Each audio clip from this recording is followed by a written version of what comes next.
নমস্কার বন্ধুরা, মান্টির রান্নাঘরে আজকে আমি আপনাদেরকে একেবারে জিরো ইউজ মানে কি বলবো, যেটা আমরা ফেলে দিই সেই রেসিপি, যেমন আলুর খোসা আর তার সঙ্গে ঘুগনির যে মটর, সেই মটর ছিল আমার কাছে। আপনারা মটর ডাল দিয়ে করতে পারেন, যে কোনো ডাল দিয়ে করতে পারেন। নিয়ে নিয়েছি কাঁচা লঙ্কা। চলুন আজকে এইটা দিয়ে একটা মজাদার আর খুব মুখরোচক রেসিপি বানাতে চলেছি, যেটা নাকি খেতে হবে খুবই দুর্দান্ত। এতটাই দুর্দান্ত স্বাদ, এটা কিন্তু ভাত দিয়ে একাই 100, এতটাই মজার। আমি নিজেও করে অবাক হয়ে গেছিলাম। তো এর জন্য কি করতে হবে সেটাই আপনাদের সাথে শেয়ার করি। প্রথমে তো আমি মটর আর আলুর খোসা একসঙ্গে, কাঁচা লঙ্কা, একটু আদা দিয়ে কিন্তু ভালো করে এটাকে আমি ব্লেন্ডারে ব্লেন্ড করে নেব। কিন্তু অতিরিক্ত মিহি করবেন না, দানা দানা রেখে কিন্তু এটা আমি ব্লেন্ড করব। এর মধ্যে দিয়ে দেবো আরও কিছু ইনগ্রিডিয়েন্টস। তার আগে দিয়ে দেবো একটুখানি নুন, দিয়ে দেবো অল্প একটু হলুদের গুঁড়ো, অল্প একটু লঙ্কার গুঁড়ো, একে একে সব কিছু দিয়ে দেবো।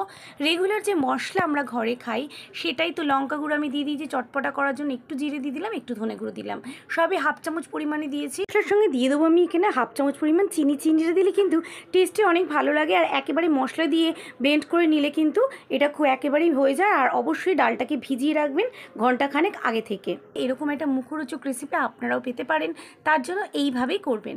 এবারে কিন্তু হয়ে গেল। এবারে আমি একটুখানি সেট করার জন্য মিহি বেসন নিতে অ্যাড করেছি, আর বেসন দিয়ে এবারে কিন্তু মেখে নিয়েছি। আর একেবারে নিরামিষ এই রেসিপিটা আপনারা চাইলে ঘরে করতে পারেন।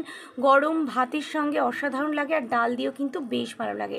আর এই রেসিপিটা এতটাই মজার যে প্রত্যেকে কিন্তু রোজ বানাতে আপনার ইচ্ছে করবে। আলুর খোসা আর এরপর থেকে আপনার মনে হবে না যে ফেলি, মনে হয় হাতে একটু সময় থাকলেই করে নিই এই আজকের মুখরোচক রেসিপিটা।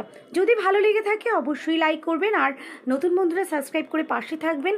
আর আলুর খোসা এবার থেকে হয়তো আর ফেলবেন না। তাহলে চলুন এই বড়াটা এবারে গরম ভাতের সঙ্গে পরিবেশন করি। তেল খুব অল্প পরিমাণে দিয়েছি, এবারে বড়াগুলো কিন্তু উল্টে পাল্টে ভেজে নিয়েছি। আর এবারে গরম ভাতের সঙ্গে পরিবেশন করব বড়াগুলো।